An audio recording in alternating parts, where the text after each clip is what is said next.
It's all good, man. Hey, it's all good, man. It's all good, man. Hey, it's all good, man. Ladies and gentlemen, this is It's All Good, Man, the Better Call Saul podcast. My name is Brian, and with me, as always, is Sweet Tea Dave. Sweet Tea Dave, how you doing? Well, I was a little bitter, but now I'm sweet. Somebody poured some sugar on you. Oh, saccharine. Sweet to taste, saccharine. Is it saccharine or saccharin? I don't know. I can't even pronounce Ignacio. So, did I do it right that time? Yes. Oh, I wasn't thinking about it. That's why Ignacio. See, now I'm thinking about it. I can't do it. Anyway. shut the brain off. Right. We are talking about episode 403 of Better Call Saul, titled what, Dave? Something beautiful. Indeed. Something beautiful. Something beautiful. Much like our listeners of this lovely podcast. Tear. Single tear. Slow zoom. Yep. So thank you for everybody for listening and participating in Preview with the Prior.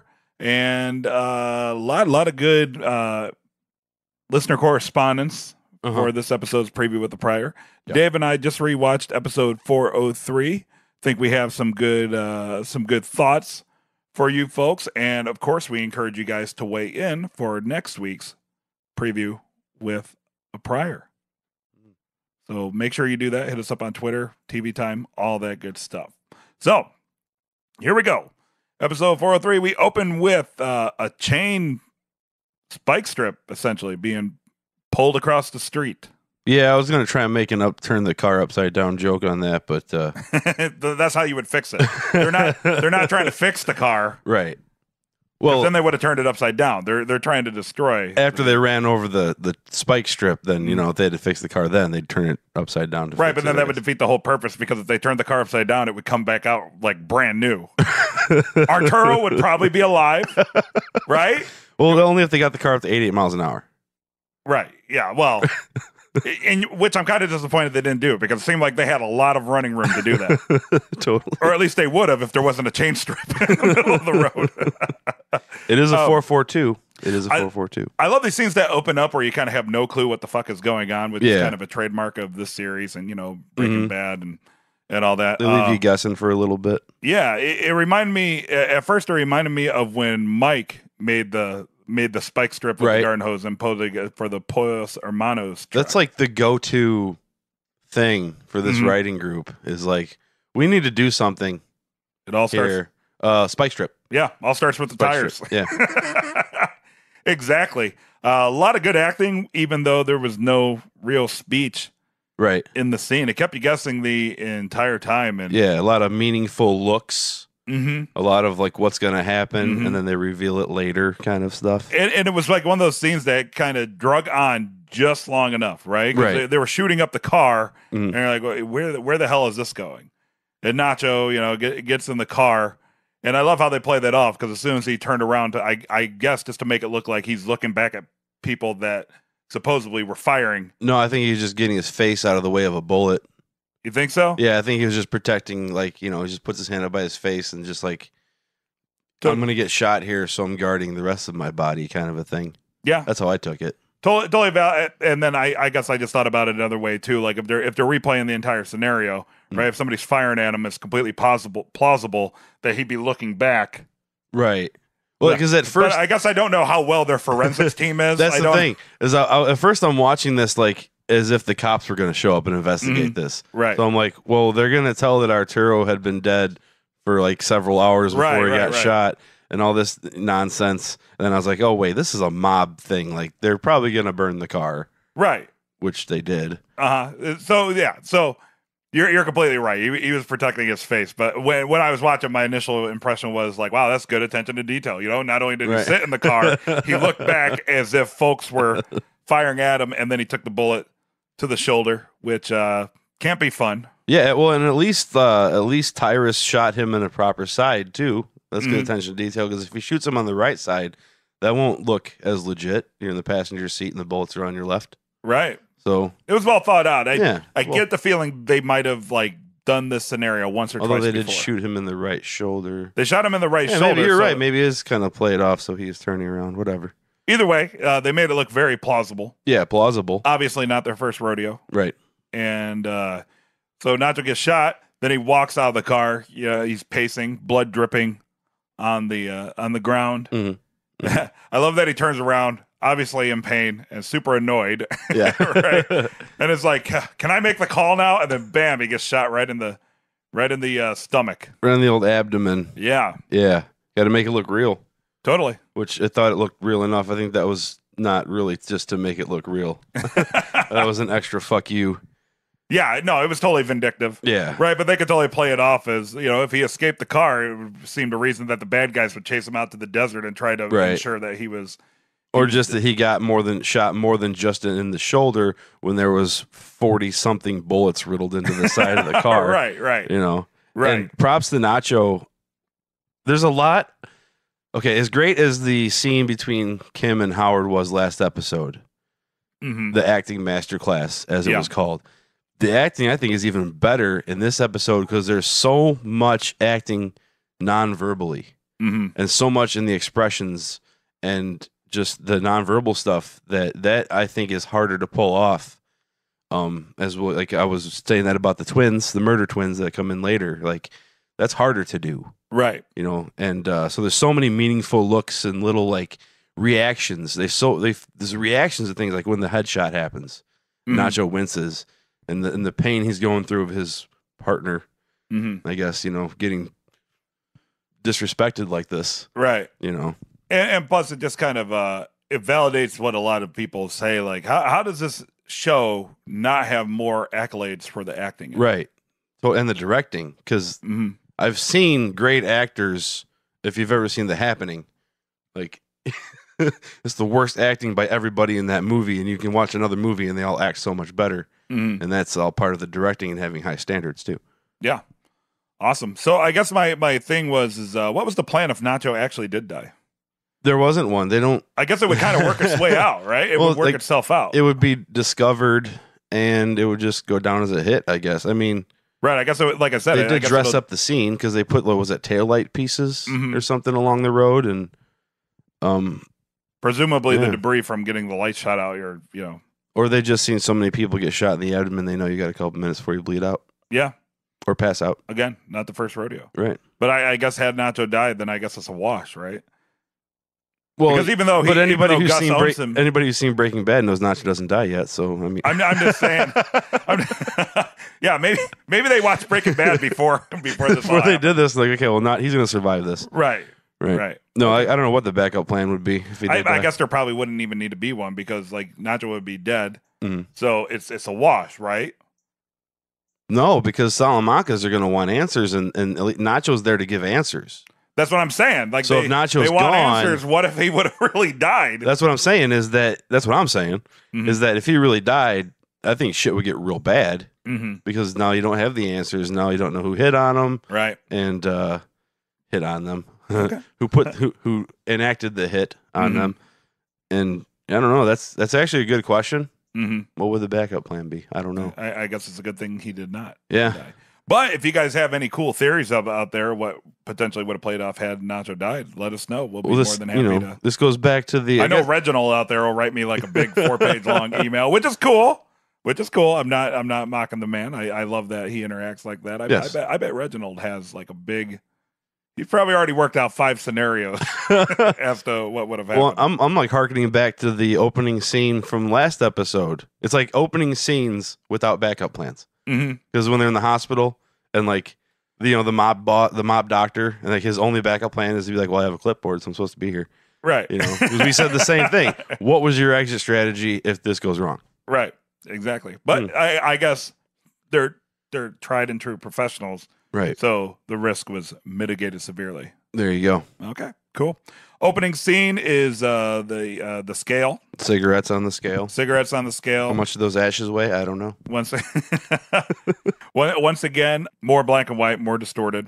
That has to be the direction that they're going. I think so. It seems to me now, I didn't think of this in other seasons, but now I'm thinking almost every episode is getting more and more black and white.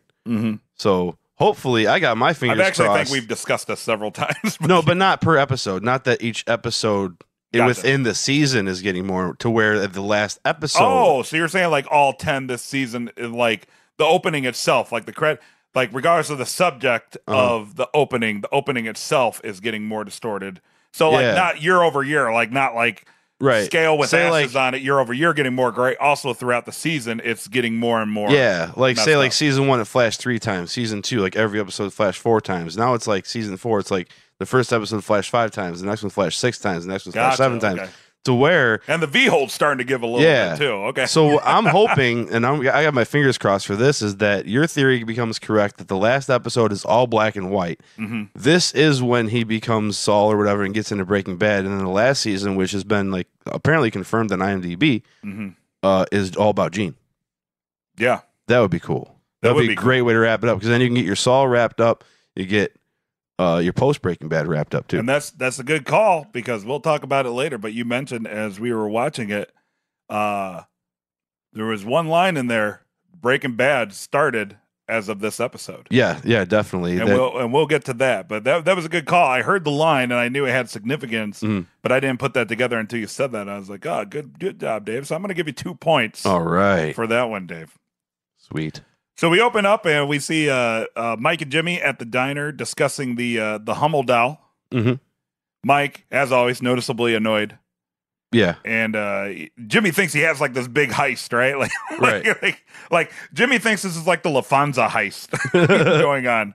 But no, it's just a Bavarian boy. And just for reference, as of right now, August 16th, 12:45 p.m., that doll is on sale at eBay for $33. Is that the buy it now price, or is the reserve bid? That's the buy it now price. Okay. You can buy so everybody go buy them, and let's drive that price up to where it should be. No, I guess I'm saying check out the price now. Everybody that's listening to this, check out the price of that doll now. Post this episode, and I'd like to see if it goes up or some collector, because we talked about it, I'm like, I might buy this damn thing, right, just to see what I could do just for shiggles. But I buy that's shits and giggles. Right. One word, by the way. Very nice, Shiggles. Yeah. Well played. I'll give you another point, so you're up 3-0.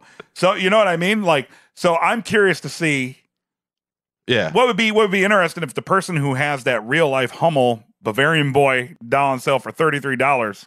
I'd like to see if he's actually a Better Call Saul fan and either jacks up the low reserve, or I'd like to see the bidding war that ensues. Yeah. By people just saying, "Hey, I wonder if just follow it." Can you get like an email when it gets sold? I can. I'm gonna follow it. Maybe we'll discuss it on preview with the Prior. Maybe we can have, when does the auction end? Maybe if hopefully it'll be out by the time preview the Prior. By the way, 2 points for all this.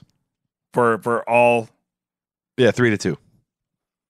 Okay. Because this is research I didn't do, and it's actually kind of intuitive and clever. All right, so I'm pulling it up right now on eBay. Okay, so the condition is used. Uh-oh. Okay, and the seller is how so this is person a figurine used? What do you? They just sit. I know.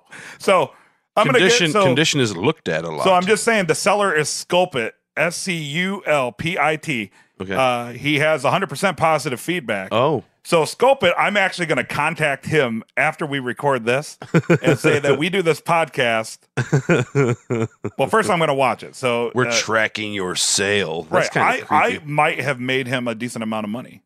Yeah. Or Better Call Saul might have made him a decent amount of money. Okay, so it's added to my watch list. Right now it's at $33.28 is to buy it now. Okay. Offer. So it's not even an auction. Oh, it's not even. It's just buy it now. It's just buy it now. I don't know if that's going to change then. I'd like to see if it does. Also, I want to see how fast it gets scooped up after this episode. True. So this is going to be interesting. So what's going to happen is, after all this plays out, I'm going to reach out to the seller and see what his thoughts are on this, because he's probably had this on eBay for. There's probably one in our hometown because there's like 25 antique shops. Right, yeah. There's probably like a whole shelf just full of these things just hanging out there. That was such an inside joke that you guys don't know how many antique shops are in this town that Dave and I are from, the whole downtown area is literally like 20 antique shops for a town of like 3,000 people. Yeah, it's so funny. Seller says, excellent condition. No cracks, no chips, like new. Okay. It better be like new. It's a figurine. Right? Right? You dust it. That's like, I mean, whatever. Okay, so anyway, go on eBay, search Goebel Hummel Vintage Bavarian Boy figurine on sale now for $33.28. And I'd like to see an Install Goodman listener get that. That would be if you funny. pick this up and you hear our podcast, please reach out to me. We'll give you a point. Yeah, we'll give you one single point, but That's right. it'll be like the most important. Well, it's like internet currency. Yeah, You it's like Bitcoin. It's like a third of a Bitcoin. It's like shit coins, like because it comes from us. So, but either way, okay. So enough about that. Bavarian Boy, real life costs $33. Buy it now. But apparently, in Breaking Bad world and Better Call Saul world, it'll net you $8,000. Yeah, apparently. Man, that eBay guy, he doesn't know what he has. Well, you know, things depreciate over time, and this was 2006, right? This is over 10 years ago. So I'd like to think that maybe he's like maybe it's been mass produced since.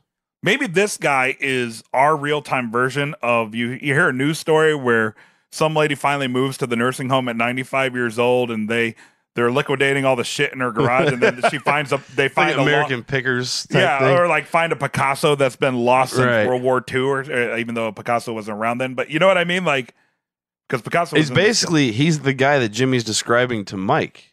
Oh, this guy's just got this figurine sitting on a shelf collecting dust. He's not going to know that it's gone. This is that guy. This was some sort of weird viral marketing. I'm on to you, AMC. I'm on to you. Hummels don't even really exist. So we talked about in preview with a prior. You asked me if I think that Mike was going to go through it, and I said no because he has some sort of weird ethos to him, right? Like it's like it almost has to mean something to him, right? Before he would, and that was verified here. You know, he's just like by Mike's question. Yeah, and he asked him why. He's like, "Did somebody wrong you? Is this a personal vendetta, or is this really about the cash? Because right now, buddy, I'm raking twice that money a week. Yeah, exactly. It's my own money, but I'm still getting it back. Yeah, with taxes. $4,000 doesn't minus even taxes. I don't even get out of bed for $4,000. Yeah, that's what Mike. So that's thought 2 days work. Yep. I do like how Mike tried the old like reverse psychology, like, well, fine, you know, if you don't like easy money, that's your business. Like Mike is ever going to be swayed by anything like that, right? It's well, so great. Jimmy seems to be obsessed. Like I don't know, he seems to think that $4,000 is a lot of money these days. Mm-hmm. Or those days. Yeah. In that spot of his life. Mm-hmm. Because he thinks that checks. Well, I'm just telling you right now, in 2018, $4,000 is still a lot of money. Still a lot of money to me. So, I mean, if that's not a lot of money to somebody. Well, it's a lot of money, but is it worth that? It almost seems petty. I don't know. I guess $4,000 for 8 minutes of work isn't that. What if after this show, somebody breaks into that seller's house and steals his Humble down now? $30, we'll split it even. Yeah, you and I. If you don't like easy money. For me, $30 is like 2 days of work. Right. So all right, moving on. So Mike declines. Right. Jimmy leaves. Right. Calls the vet. Mm-hmm. Says, I got a sick fish. Mm-hmm. It's all about the goldfish, man. Right. There's so much going on. The goldfish is in like every scene. It's like the lamest alibi. Yeah. Like, you think there's something more? Well, no, it's a good alibi. It's just that like with the show, like every scene in the apartment has a goldfish tank in the corner. Mm-hmm. He's always feeding the fish. Mm-hmm. He's always bringing the fish into the vet. Mm-hmm. So something about goldfish. Maybe it has some sort of weird allegory to the fact that they say that you can actually train a goldfish if you repeat the same motion enough and feed it, and it'll jump through like a hoop or move to the other side of the tank. Interesting. Maybe Jimmy is the goldfish. He just seems sporadic and all over the place, but throughout all this, he's learning the ropes. And also to cover his tracks and be a bigger criminal, Jimmy. And also, goldfish grow to the size of the container in which they are held. Nice. Look at that. Like Jimmy's ego. Look at that. Or personality or whatever. Nice. Nice. Jimmy the goldfish. Take that, Reddit users. It's a way better theory than you've ever thought of. No. Now I'm going to get like all sorts of emails like, hey, I'm on Reddit. Reddit, for all the amazing things that come from Reddit, there is such a large group of people on there that think like Reddit is the world. It's like a weird cult of personality. It's really odd. All right. So now we're back to Nacho in the desert. The murder twins are on the job, very much like an evil Hardy Boys. Not the Hardly Boys from South Park, but the Hardy Boys, Hardy Boys Mysteries. Nancy Drew Mysteries is on the case. using their brilliant powers of deduction, they come up with, it's apparent that, and I don't want to get too technical here or use like too big of words, but using their powers of deduction, they definitely came to the conclusion that shit went down. Totally. And this is what I was talking about with the nonverbal acting and all 100% body language and looks. And yeah, they're doing a bang up job. I tell you. But then we get to hear one talk. Yeah, Lionel talks. Lionel or Lionel. Oh, okay. Now I'm gonna get called out for pronunciation. Leonel. Lionel. Oh, just correct me.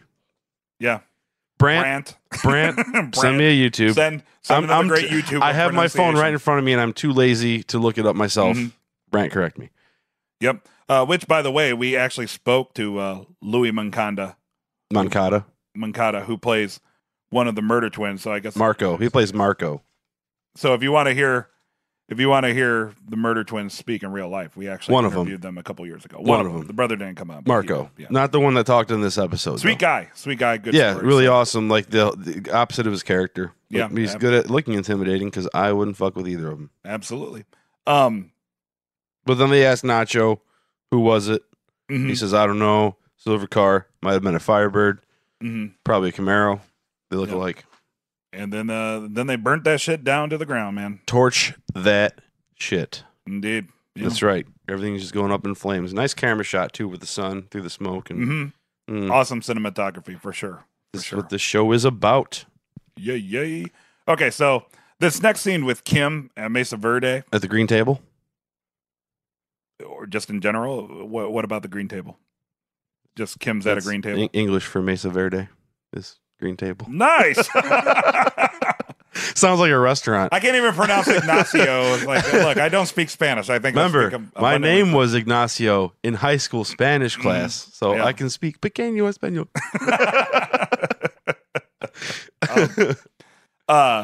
Kim's back at Mesa Verde with a new paralegal. Her name is Viola Goto. There you go. They find pretty much, the whole point of the scene is the bank is looking to expand quite aggressively. Yeah. So my whole thoughts on this is, one, Kevin from Mesa Verde reminds me of Champ Kind from Anchorman. Whammy. Doesn't he?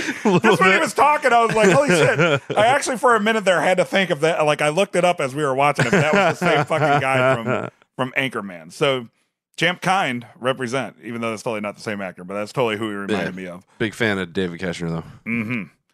Maybe we can get him on the show and ask him how it was starring. Hey, you look like somebody in Better Call Saul, which we do a podcast about. Tell me about how do you feel about that? So Kevin shows Kim the models for, I guess what he would like every Kevin apparently branch to look like. Apparently Kevin is a supervillain. Yeah, which is the vibe I got, because that is totally what happens. Like, check out my not so nefarious plot. That's actually nefarious. I say that word a lot in this show. Yeah. Check out my super legit and by the book plot or whatever. Totally totally not insidious. And then Kim's just like kind of sees through it and is like, holy shit. And then you even said something about that too. Before we get to that, first off, I thought it was weird that there were such wildly different architectural designs for every branch. Well, you want to incorporate the local themes and aesthetics into things. I guess, but there's usually like a prototype, especially if you're going to expand aggressively, because then it's easier to buy bulk materials and set up bulk labor. Right. Like World War II housing. Some of those look like the fucking the Fortress of Solitude with like all the different angles, and, right? And one just looked like a box. It was really it was really funny how they wildly one had differed. A whole entire glass wall with a north facing lot, which is energy efficient, which Kevin likes. Right. Which he heard is good. I think he said he heard that's good. Right. Yeah. He doesn't know himself. Rumor is right. Rumor is energy efficiency is a good thing. Mm-hmm. Just in case you didn't know. Yeah, we're not sure. Right. But I mean, people talk about it all the time. I mean, there's studies that are pro and con. So. Indeed. So one, Kim is immediately apprehensive, and at first I started thinking, well, Kim is the lawyer, so maybe she knows that this is not viable, and he's just being a little too enthusiastic about his success. Yes. Right? So at first I thought, well, Kim is trying to find a way to say, yo, Kevin, slow your roll, homie. Right. Like, I don't know how you think that we're going to build like all these like multi-million-dollar buildings with weird designs, because we're not quite there yet. This is like, it reminds me of like Ant-Man, when like Darren is all like excited to show Hank, like, hey man, look what I'm doing with the thing, and I have all this stuff, and we're gonna sell it to the military. And Hank's just like, dude, you're gonna fuck this all up. Right, yeah. You know? Check yourself. This is my, like, you don't do this without me. Right. But you're gonna try and move on past me. Check yourself, least you wreck yourself. Before you yourself. Nice. Well done. I'll give you another Wexler, point for that. So you Wex yourself? 42? Check yourself before you Wex yourself.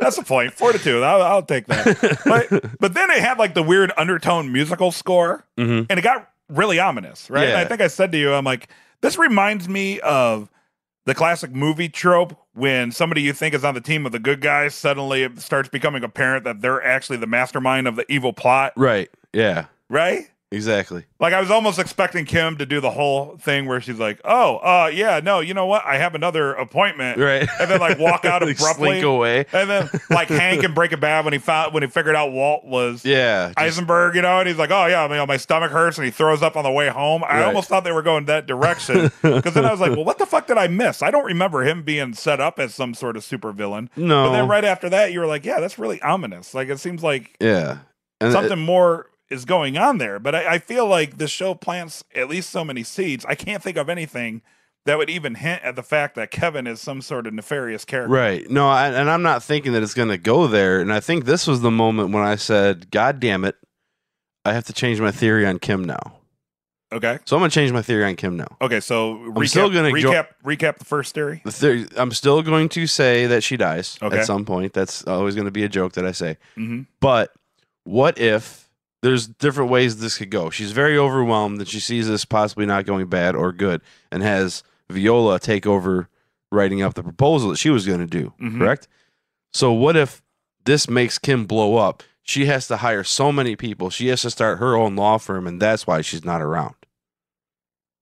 Okay. She kind of takes over the void that HHM is leaving, because HHM is just completely up in arms, like, fucked right now. Possible.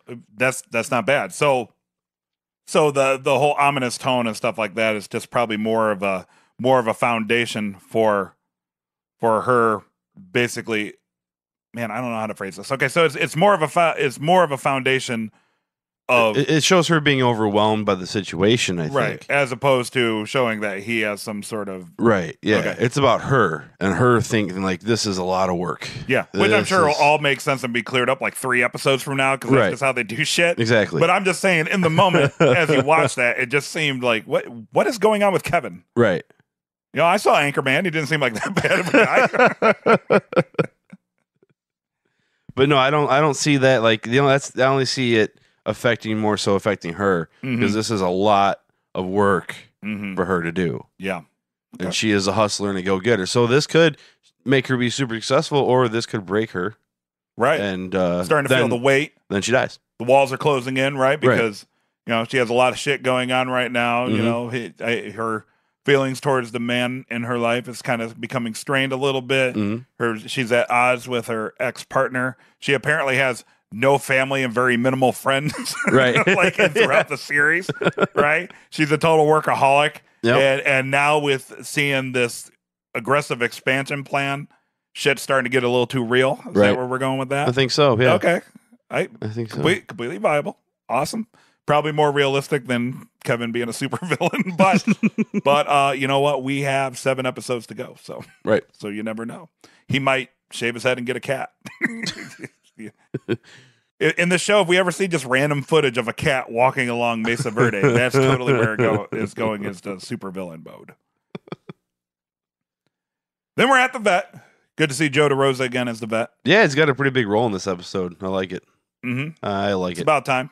Yeah. It's about time. It took 3 seasons of his character to be there. Used to bring some of that East Coast sound and charm around, because he does not talk like a Westerner. No. He's definitely got that East Coast vibe going on. Yeah. No offense to people on the East Coast, but y'all talk alike. And it kind of pulled a it kind of pulled a not really a switcheroo, but when maybe I saw this wrong, but like we saw the vet before we saw Jimmy, right? Yeah. And so at first I kind of thought when we saw the vet, I was like, oh, he's gonna take care of Nacho, but then no, Jimmy appears with his fish or whatever.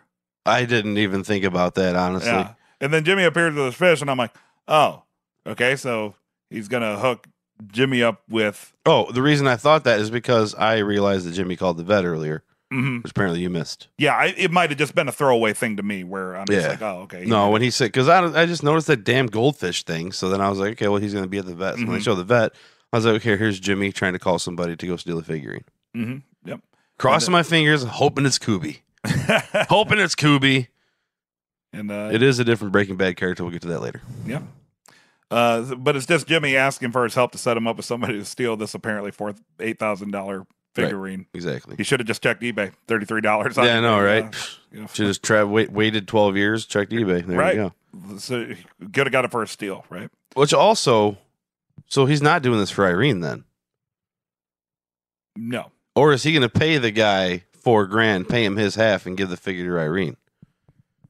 No, I think he's just after the money. I think I was wrong on that. Yeah. He's just like his jogging the memory of the last episode when he's looking at it initially. Yeah. And thinking about Irene. He just kind of, it's that whole like, oh, okay, moving on. Yeah. He was just kind of being like a little reflective, like kind of cringing at himself, like, oh, yeah, the whole Irene thing. Yeah. But hey, $8,000 is a lot of money. Yeah. $4K, buddy. Right. So the character's name is Ira, right? Yes. Okay, yeah. So basically, he kind of takes over for the vet, and he's like, I'll show you how to recruit evildoers. Right. Like, I'll show you how to recruit criminals. And the vet's just like, what the fuck? Like, you came to me. Right. Brah. That, and like, I'm the middleman. Yeah. Because if you start going directly, because he even says, get my cut. He says something to the effect. He's like, wait a minute, that's how this works. Yeah. Like, no. Maybe you need to slow your roll, homie. Right. a lot of rolls need slowing in this episode, right? But I like that Jimmy's kind of really aggressive about it. Well, he wants that paper. Yeah. Get that paper. Yeah, indeed. And so he apparently knows how to pick a Yale 3-pin. Mm-hmm. I don't know what that means. But I like how he says... No, he knows how to do it. I like how he says 8 minutes, 10 if you stop to pick your nose. Mm-hmm. Does it take you 2 minutes to pick your nose? Takes me seconds, man. Yeah. We're from the country, man. I would have said like... Snot rocket. Farmer's blow. Yeah. Plug one, blow out the other. Exactly. But yeah, so like it would take me 8 minutes or 8 minutes and 15 seconds if I picked my nose. Mm-hmm. Unless it's really in there. Mm-hmm. Then we're going to have to do a fact check on this. We're going to have to set up a seniero. And see, that's what a more in-depth podcast would do is they'd probably spend half an hour thinking how long it would take. And like we're doing Mythbusters on how it takes. And then they would make like a shitty YouTube video. It'd be like, the truth about Better Call Saul episode 403. Circle pointing to random shit, and then it would just be them reenacting some sort of dumb burglary. Don't forget, the thumbnail has nothing to do with the video. Never. It's always something completely innocuous with a big red arrow pointing. Yeah. And you're like, oh shit, what does the doorknob have to do with anything? And then there's like, all it is like they just open a door, and it has nothing. Yeah, it's YouTube bullshit. Okay, so 10 movies with super obvious fault lines, and the screenshot will be like Batman Begins. And then they never talk about Batman Begins. Right. Yeah. Exactly. Right. And again, I love that Jimmy pretty much uses a completely disposable pet as an excuse to go see the vet. That's his goldfish. It's a character in this show. He's taking a lot more care of it this year. I'm just saying, typically, like most people don't care that much about goldfish. He probably buys a new goldfish every time he goes to the vet.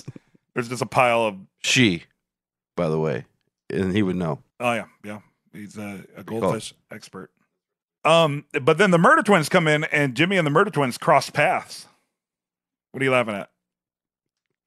Depends on what gender the goldfish chooses to identify. Oh. Do they cross paths? Jimmy's on his way out, and Murder Twins come in. I didn't see. They don't even cut the scene, right? Oh, he left. I think I was writing down. As I understood it, Jimmy was walking out and walks right past one of the Murder Twins coming in. I believe that would be Leonel. But I'm pretty sure, unless I saw that incorrectly, and I've watched this twice now, I'm pretty sure it was kind of like as soon as Jimmy leaves, murder twin comes in, so they cross paths. And they don't acknowledge each other. I don't think they know each other yet. No, they're complete strangers. Yeah. It's just, I guess, to show that this all takes place in a very small world, right? They just kind of. What was the scene where one of the twins was up on a roof over a swimming pool? That's when they were tailing Mike. Oh, that's Mike. Okay, not Jimmy. Right. So, okay. Anyway, I just thought that was interesting. Yeah, that is very interesting. Right. The vet is kind of the linchpin of this whole underworld. For now. Right? Yeah, he's trying to get out now too, apparently. Right, and the vet goes to work on Nacho, which brings me back to the original thing where I was like, "Oh, he's gonna take care of Nacho. Oh, he's gonna set up something for Jimmy. Oh, he's back to taking care of Nacho." Insert. What did I say? What did I call this? The super crazy artistic montage. Mm-hmm. Yes. Yeah. Super. Very graphic. Yeah. Very graphic. Totally. Very cool. And probably a lot of attention to detail and realistic. Mm-hmm. Yep. And Nacho now has a bullet in his shoulder. You might set off a few metal detectors. Mm-hmm. One of the murder twins has type O negative blood type, so apparently Nacho does as well. Marco. Is O negative the one that can be used on anybody? I believe so. Okay. Well. Yeah. Well, of all and apparently you can siphon it out as if it were a tank of gasoline.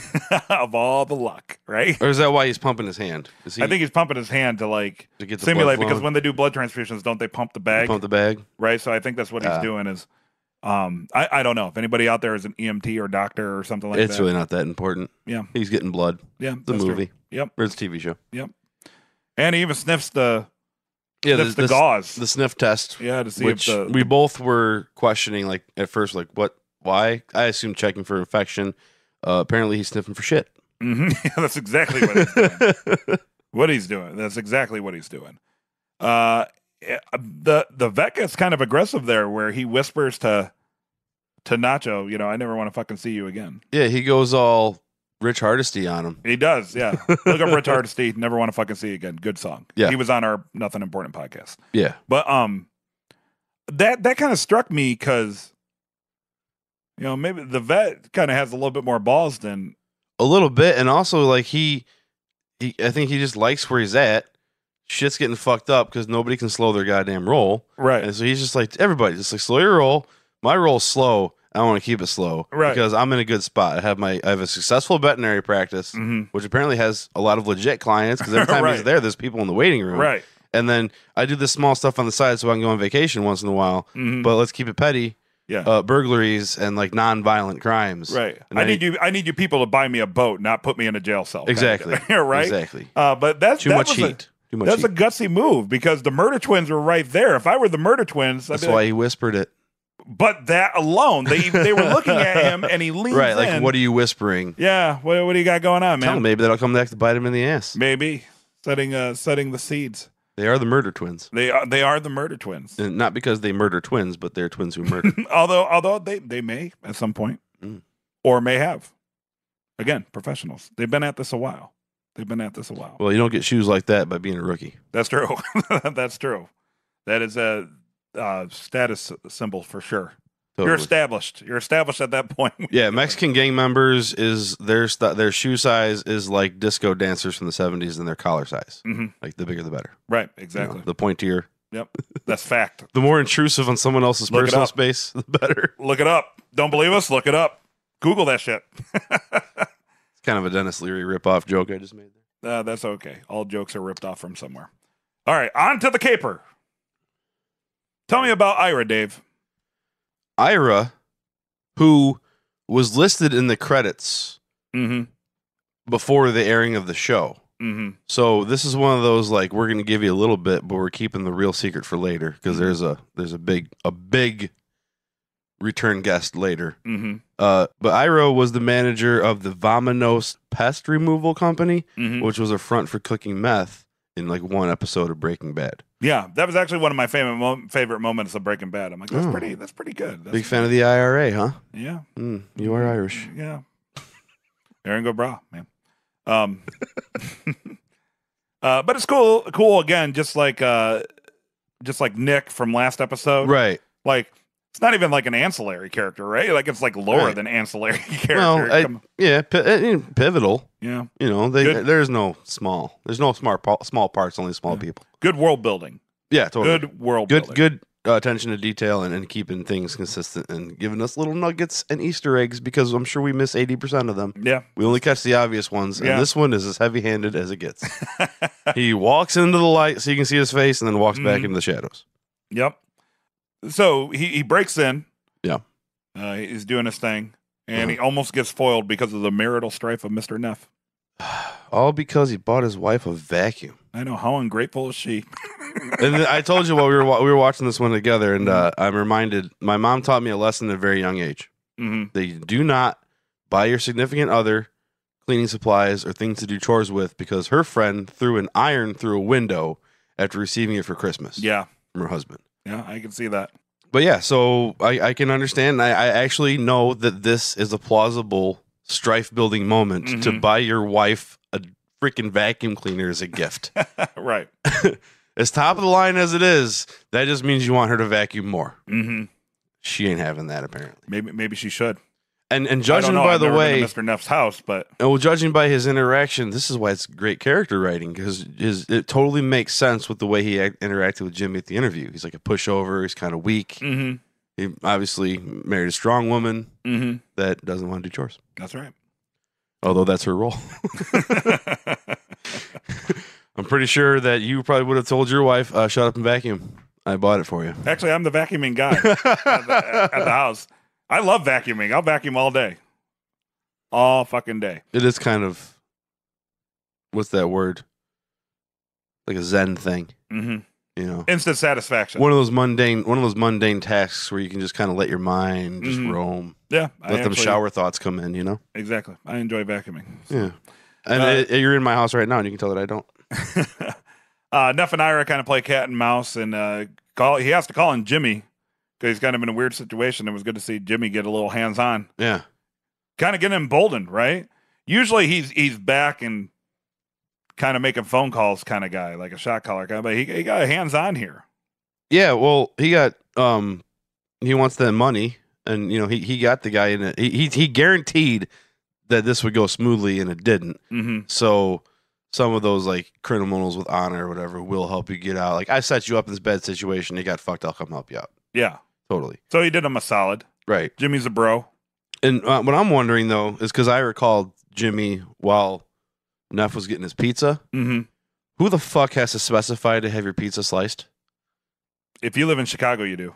Are you serious? Yes, because Chicago pizza comes typically so thick, and it takes like 40 minutes to cook. Well, as somebody who lived out west and is from the Chicagoland area, there's no goddamn good pizza out there.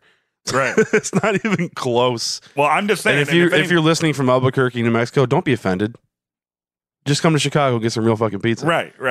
So I'm just a little bit of culture in Chicago with the ways that the pizzas are cooked in Chicago, and it sucks to have pizza delivered because it's super good when you're at the restaurant, but if you have it delivered, they take so long to cook and takes so long to deliver because you have to traverse the traffic of the city. If you order a pizza in Chicago, always ask for it uncut. Okay. You have to specify it because otherwise the juices and all the stuff from the toppings and sauce will trickle down into the cracks from the cut, and it'll make it super sometimes soggy. It gets the cardboard soggy. Right. It makes the crust soggy. Right. So like a thicker pizza, like if you ever in Chicago, if you order Luminaldi's or Pequod's or Pizza Uno or something like you want it delivered uncut, and you just cut it at home so everything stays as it should. Interesting. Yeah. Interesting. Because I wrote that down. I've learned my lesson a few times on that. So, but do you have to, like, if you don't say anything, they'll slice it? It depends on the company. Okay. Like Luminaldi, like usually they warn you. Like if you say like a large pizza with whatever toppings for delivery, they'll ask you, "Would you like that cut?" Oh, okay. Because they'll cut it for you. Yeah. Yeah. You know, then it's on you. Right. Like, right. Right. So that's at least as far as Chicago goes. That's a totally legit thing. I worked at a pizza place. My first job was at a pizza place. It wasn't Chicago style pizza. They actually kind of had their own twist on things. Right. They did have stuffed pizza, but in the year or so I worked there, I never didn't cut a pizza. No, it was always just assumed it was going to happen, and it happened with the big freaking half moon slicer. Yeah, and always cut it into as even slices as possible. There you go. That's right. Real quick, you want a funny story? 12-inch in pie squares, or 12-inch in pie shapes, and anything larger than that gets cut in squares. Real quick, this doesn't have to do with anything, but when I used to make pizzas and deliver pizzas in college, if somebody was an asshole, what I would do was after the pizza came out of the oven, I would kind of scrunch the cheese back from the crust, use the circle cutter to cut around the crust, and then push the cheese back to the crust to cover the incision, and then cut it into the 8 slices. So when this asshole is all excited, even though, like, when this asshole was all excited to finally eat his pizza, he grabs the crust. All that comes off is the crust. Oh, Lord. That's pretty. I thought you meant like you would take the crust off. So when they go to grab it, they're grabbing just the cheese and sauce. No, You're just getting it all. No, I would make it look like the crust was still attached. So they just pull off the crust. Just pull off the crust. Well, now you just made them free breadsticks. Well, or dipping sticks, as they call them. I guess they won that round then. I guess. Well, the place you worked for kind of sucked. Yeah, that's true. I also made dough at that place for the summer. Gumby's Pizza? Or pizza? Monocles. Monocles? Okay. For some reason I wrote, what's Jimmy's motivation? I have no idea why I wrote that down. Was there something out of character or really odd going on? I was kind of thinking he's kind of going pretty far as like setting the alarm off twice, but actually breaking into the car. And I'm like, holy crap, like this can get him like even more trouble. Like this is felonious behavior. Right. Again, not his first rodeo. I like how we both simultaneously thought that Mr. Neff ran behind the car to try to stop it because of the lighting in the scene. We had to rewatch it to make sure that he crossed in front of the tail light. Well, I was like, when I first saw the car, like strong move. Yeah, strong move trying to stop the car from behind. When I first saw the scene, I initially thought like, holy crap, this guy's gonna run behind the car, get run over. Now Jimmy's like on the hook for like involuntary manslaughter or something. And but then that's like too far because that's jail time and he can't do any jail time. Right. More than a couple days. Yet. Maybe, depending on how they write the show, I guess. Right. But, exactly. Yeah. But no, he totally didn't go and try to stop the car from behind. He got in the passenger door and so this begs the question, and I think some people brought it up, and I think we might have touched on it preview with the prior, but so when Jimmy leaves the interview and he has the job, when he goes back in to berate them, is he casing the joint? Or no, like when he goes back in, because he leaves and then he comes back in, is there a moment there that indicates that he thought like? I'm trying to like recall his expressions, like because he takes a deep breath and kind of sets himself up to do it. So that's what makes me think like he really is just like offended and doesn't want to work for these pussies. Right. You know, he does like that's not the type of people he wants to associate with. But it could also make sense. But also, he could have just been gathering up his girder to do that because he has to blow it because he's going to rob the place. Right. So which I still think that's my theory. I think he's already cased it. Maybe he did kind of glance up or something when he was taking his breath. So maybe it's column A, column B. Yeah. Totally. Opportunist. Yeah. Okay. Kind of glancing around, seeing what's up. Gotcha. And a test. If I come at you like this, how you going to react? You reacted that way? Okay, now I know you're a sucker and I can rob you. Yeah. And they called him a sucker. Yeah. Like you're all suckers. Right. Because if they would have like listened to his rant and been like, all right, we'll give you a call. Yeah. Maybe you wouldn't try and rob him because he'd be like, okay, these guys kind of have their shit together. Right. You know. Okay. Cool. Good discussion on that. All right. Point for Brian for bringing that up, I guess. Yeah. Gus calls Bolsa to discuss everything that's going on. They've kind of ran into a few difficulties in their whole operation. A few people getting murdered from their whole operation. Yeah. Yes, he tells them to run some dummy loads. And Gus says that they got a week before the dealers dry out. Okay, so Don Juan, excellent name by the way. Well, Don Juan DeMarco is the suave ladies' man, syphilitic, scourge of society. Scofflaw, if you will. But Don Juan, he wants to keep the money going in, right? Right. He wants to keep the money. It's a large operation. Right. A lot of mouths. And the ensuing exchange, you had a little light bulb go over your head. Well, I could actually see it, like it appeared in real life. And I was worried that it was going to fall on the floor and then we were going to step in it in our bare feet or something. But like I saw the light go off and you looked at me and kind of raised an eyebrow and you were like, that's exactly where Breaking Bad begins. Yeah, when they say to run the dummy loads and the dealers are trying a week, so then Bolsa's like, find a supplier on your side. That was it. When he says, find a supplier on your side, I was like, holy shit. they got to find that's Heisenberg is a supplier on their side, and he took over for the not so pure meth or whatever. Right. Blah blah. Blah. So that is the moment, and I guess I didn't realize that Gus wasn't. He was all coming from across the border, and now it's being manufactured. Now it's going to get manufactured. He's going to find a local guy. So totally kicks off Breaking Bad. Yeah, right there. Good call. Good call. You're not even going to get a point. I'll give you like a gold star. Oh, thanks. I'm pretty sure like half our listeners probably, or more. You guys are smart guys. There's probably a bunch of them being like, and girls. There's probably like a bunch of them just being like, duh. Yeah. Yeah. Everyone listening to this part of the show right now is just like, shut up and move on. Yeah. But we're just going to keep hammering it home. Yeah. Because this is where Breaking Bad started. Right. Yeah. Right here. I don't know if you heard that. This exact like that. Like it took him 4 fucking seasons to get to that. To get to that moment. And they're still not going to see Saul Goodman for a while. And then you brought up another good point because Gus goes to a high school. Yes, he does. So then, and as soon as I realized, I was like, kids in backpacks. I see kids in backpacks running around. I'm like, this looks like a high school. Holy crap, this is a high school. Holy crap, Jesse Pinkman was cooking meth in high school. Yeah, he's got to come in soon. And I was actually waiting for him maybe to pop up, or like. Maybe somebody in the background kind of dressed like him, like going down that stairwell that was in the background. Like that. But no, I think like they might introduce that character if he's scouring the high school looking for meth. But then I was like, okay, well maybe he's just visiting because what was that scene like Breaking Bad? Where he's like giving out scholarships or whatever. He's like doing all the civil service stuff. He's like a pillar of the community, right? Exactly. Like his whole public persona is that he's Gus Fring, pillar of the community, bastion of society, right? Yeah. But no, as it turns out, I was wrong on both counts. He's there to talk to a chemist.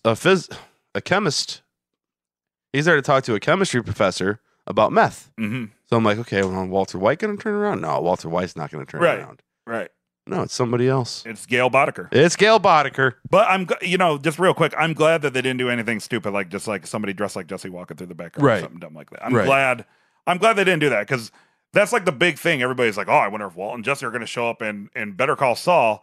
Right. And it'd be weird because like it's hard enough to like make Bob Odenkirk and Jonathan Banks look younger than they were back then. Like, there's no way they can make Jesse like, oh, Jesse, you're make Aaron Paul. It's crazy how 10 years ago you look 40-some years old. Yeah. Right? Yeah. But yeah, I'm glad they don't go that route. Like like one of the things I like about this show is they avoid, for the most part, total cheese dick shit like that. Right. Like people are like, "Well, man, wouldn't it be cool if Saul was on his cell phone on the street and then the Aztec pulls up and it's Walter White on his way home from high school?" Right. Like, no, that's not neat. That's actually cheese dick. Like that's very like I would hope. After all we've been through and through both series, that they could come up with a better. It's cool with minor characters. I like it with the minor characters, like the thug that they gave a name and a more of a backstory. Right. Like that's cool because it's not expected and not the whole fan base isn't waiting for that to happen. Right. Whereas like the main characters, you're like people are waiting for it to happen and kind of looking for. Like I was looking for Jesse, but that makes sense to the plot, and they didn't give it to us yet. Right. Yet. Right. So a lot of people also posit that the big cameo from Jesse and Walt will happen eventually at the end because everybody thinks that the series is going to end with the bag over his head, and then like that'll be the cameo for Jesse and Walt. I hope they never put Jesse and Walt in the show at all. And if they go through with that scenario and show like Saul's version of being pulled out to the desert with a bag on his head, it's just a dark screen with audio used directly from Breaking Bad. I don't think they're gonna go there. I don't. Deep down, I've never this whole time expected Jesse Pinkman or Walter White to be in the show. Deep down, like it'd be nice to see it, and it seemed like the plot was heading towards that with this episode. Deep down, I don't think it's gonna happen, but I kind of hope it does. If anything, it might be like Badger or somebody because Jesse Pinkman is the one that knows Saul's the criminal lawyer in Breaking Bad. Right, and he has to know through somebody. Right. So I'm thinking if it gets up to a point, it might be to where he makes his first commercial or something, and then, go from there. Yeah. But yeah, I'm not expecting the full-on crossover. But, there's a part of me that wants it to happen because... Why not? Yeah, it's cool. And it's cool because Gale is obviously in it for the love of the game, for the love of chemistry. True, but there's a comment that he made that I wrote down. And... when he offers to cook Right? He says, I don't want to cast aspersions here, Mm-hmm. which I think has been in other parts of this show. That exact phrase, Mm-hmm. if I said that right. But these samples are garbage, dreck, if you will. And he offers to cook and says, I can make a kilo here. Nobody even know. It's the least I can do. So what does he owe Gus? Yeah, he's indebted. Yeah. He's indebted. There is something going on there, and I kind of, it's such a cool mystery. I'm sure they'll reveal it at some point, because they usually do. Like 3 episodes from now, that's going to be the opening where nobody has any clue what's going on. Yeah. And maybe Gus saved Gale from a spike strip in the desert.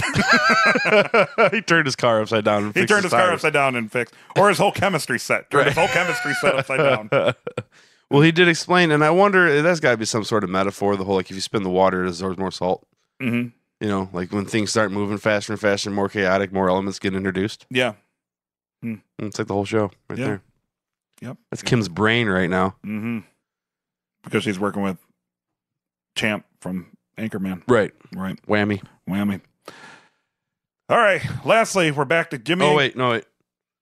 So then after he, least I could do, I love the not yet, you were meant for better things. Because we all know that means a bullet to the face. Yep. That's the thing about Breaking Bad. Gale died doing what he loved. He did. Trying not to die. Gale really loved trying not to die, and sure as shit, that's how he died. That is how he died. Doing what he loved. Yep. Back to Jimmy and Kim. Kim gives Jimmy the letter and check. Yeah, Jimmy's sitting at the table eating his Ignacios.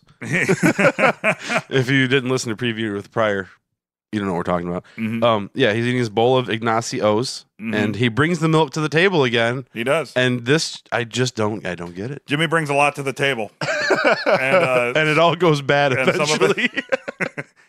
Some of it's milk. Brings a lot to the table, and part of that is milk. Yep. Excellent plot device to show his callousness towards the west part of the the dairy industry.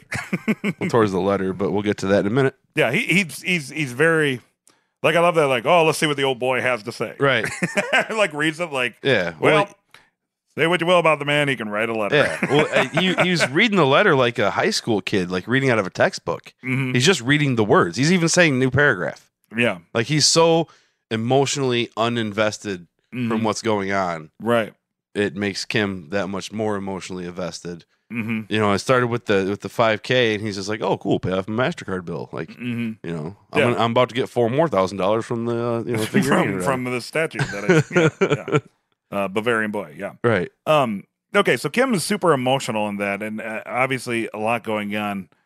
But I don't think I interpreted this the correct way. I don't know. I don't get why she broke down.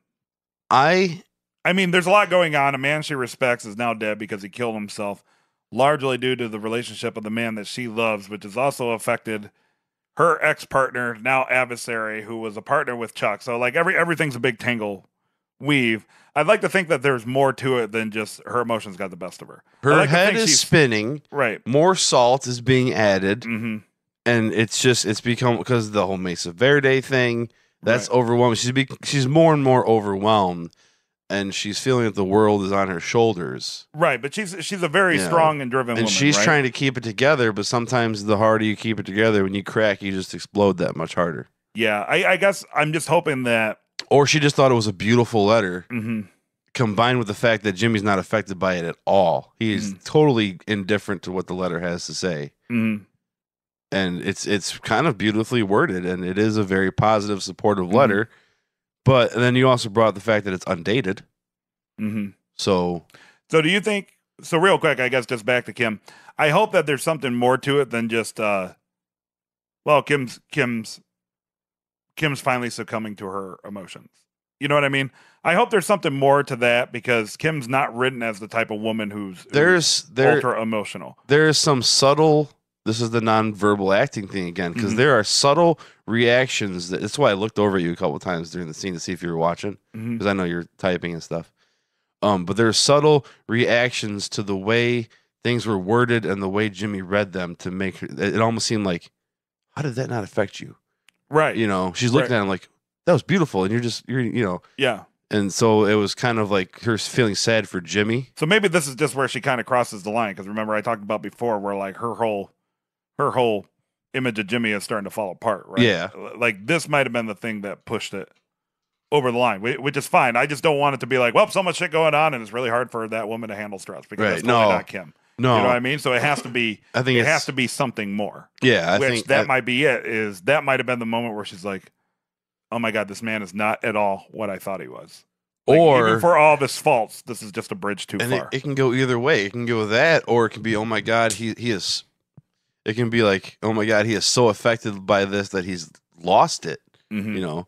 Yeah. Like I was saying, I don't think I said it this episode yet. You know, a friend of ours passed away, and I've noticed that another acquaintance has been acting kind of manic, mm-hmm. and he's always been kind of a manic depressive, probably self-diagnosed. Mm-hmm. But he's been acting kind of strange and not seeming to be grieving properly. Mm-hmm. And if you empathize with somebody like that, then she doesn't know how to get Jimmy to grieve properly, mm-hmm. when she thinks that he should be. So then that affects her too. Gotcha. And she can just like kind of lose it over that. Because mm-hmm. then she just leaves the room, and the only closure we get is the door behind her. Mm-hmm. Right. The door closure. Yeah. Door closure. Mm-hmm. Nice. I like it. Digging it. Yeah. I like the. You can't see Dave, but he has a very self-satisfactory. It was so good. A very self-satisfactory. I'm so proud of myself for that. Self-satisfactory smirk on his face. Is that cricket still here? Somebody calling me? What? Very good. It's like when Brian gives himself a point. I'm gonna go ahead and give myself 2 points just for right on. Yeah, just for me. So then another thing that we debated mm-hmm. was, did he write the letter knowing he was going to kill himself? Yes. Yeah. Because I noted that on the second watch when he wrote the words, "I don't want these thoughts and feelings to die with me." Mm-hmm. I took that as he thinks his death is imminent. He wrote this.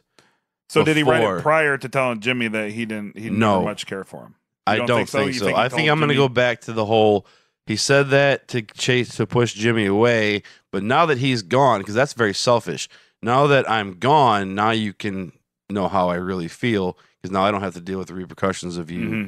you know, feeling that way or whatever. Okay. He doesn't have to explain himself. Mm-hmm. It's in the letter. Yeah. Now I'm gone. Mm-hmm. This is the truth. Mm-hmm. See you on the other side. Mm-hmm. Ozzy Osbourne and Lita Ford. Or he wrote it right after he graduated. You know, it could be something like that. Jimmy? Like, you think it's maybe for years he had just thinking about taking that step of suicide and stuff like that, and that was just a general letter that at some point maybe he got right, because he obviously knew he was a little bit nuts, right? Even though he claimed like it's not me, it's like this is a real thing. Uh-huh. But even when he thought it was a real thing, it was probably driving him to the edge of. Right, I'm sure those thoughts crept in, because a lot of people, when you have an affliction that won't go away, you look for a way out. Right, you know what I mean? So maybe this is just like a letter that's been there forever. Right. Could be, because I've also been thinking lately is, how did this letter survive the fire, get in Howard's hands?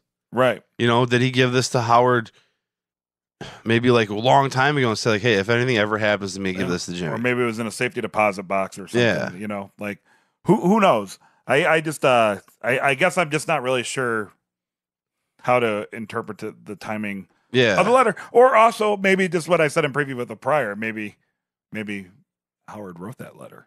Also possible, right? Because like he you said, how did he get a hold of it? Chuck. Mm-hmm. It is written in a way that kind of reflective of. Now I kind of want to like hear the obituary back to back. It sounds more like when Howard way back when was praising Jimmy, for his stick-to-itiveness, yes, right, and his fortitude. Yeah, sounds more like Howard singing the praises of Jimmy, trying to convince Chuck, right? Like, what if it's a continuation? Like, you remember Howard tried to take some of the blame for pushing Chuck to death. Uh-huh. What if this is, and Kim's like, that's bullshit, but what if this is some sort of weird continuation of Howard trying to alleviate his guilt by putting the world right, so he writes a bullshit letter? Hoping you get Jimmy back on track or something? Or like assuage, just a way to like assuage his guilt or something. Because maybe he knew something from Chuck that Jimmy didn't, completely unaware of Chuck saying that he never cared for him much. Well, then, in this is possible, but it could backfire, because I'm also thinking now, I think I might have said this before a long time ago, the reason he changed his name is to get away from the Gill name. Because it specifically says in the letter, I am proud to share a name with you. Oh, good call. Good call. And I noted that too. I'm proud that we share the name McGill. So then Jimmy can be like, no, we don't. Yep. Not anymore. Not anymore. Okay. Right. I like it. I like it. So if Howard wrote that, that's like another kind of weird, backfire. What do you call that? Unintended consequences. Mm-hmm. Yeah. He's just trying to be nice, and then it just pushes Jimmy farther. Like, fuck you. I don't want McGill. Right. All right. Well, food for thought. I guess we'll find out. There's 7 more episodes of Better Call Saul season 4. Yeah, I like that ending a lot more the second time after watching it for some reason or something. Because at first I kind of thought it was like a little weird. I couldn't figure it out. But now that we've talked about it, and we don't even have an answer. Right. So, yeah, give us your opinions because, I mean, we'll speculate in the preview of the prior and just wait for it to play out. Yeah. But it could go several different ways. Yeah. Send us your thoughts. We'll be here, of course, next week with episode 405 up as the credits roll. Look for the new preview with the prior coming out sometime between then for, I guess that'd be episode 404. So make sure to send us your thoughts, ideas, complaints, or tell us why we're wrong. Tell us why we're right. You can give us all sorts of feedback and we'll put it on there. Brant, fire up YouTube. Tell us how to pronounce words. Look forward to it. So with that, make sure to check us out on the Nothing Important Podcast, nothingimportantpodcast.com. You can also hear our friend Jeff and I, who hasn't been on the show yet this season, but I'm sure he'll be on sometime soon. A Plummus Among Us, our Rick and Morty podcast, which is the rickest Rick and Morty podcast. You can find us on Twitter, ISGM Podcast, email host at it'sallgoodman.com or Brian at Nothing Important Podcast, I don't know, or Nothing Important Podcast at gmail.com. There's all sorts of ways. By now, you folks know how to get a hold of us. Facebook, Twitter, and of course, make sure to check out TV Time. They've given us a lot of props over the years and a lot of listeners on there as well. So download it on your phone, discuss with other fans Better Call Saul and your favorite TV shows. And make sure to set your calendars. October 13th, Dave and I are going to play a rock and roll show in Joliet, Illinois. It's going to be terrible. That's what you call it. If that's what you call it. Dave will definitely be playing guitar. I will be attempting to sing. It's going to be... Brian will be providing vocals. I will be providing guitar. Let's leave it at that. Yep. On the bright side, there'll be alcohol, though. And hopefully as much humor as is found in this podcast. Yeah. So really much. Yeah, really bad jokes that only we laugh at. Yep, yeah, exactly. So with that, thank you so much for listening. Look forward to your thoughts on Preview with the Prior. We'll see you next week. And Dave? Call us idiots, call us geniuses, whatever. Just call us.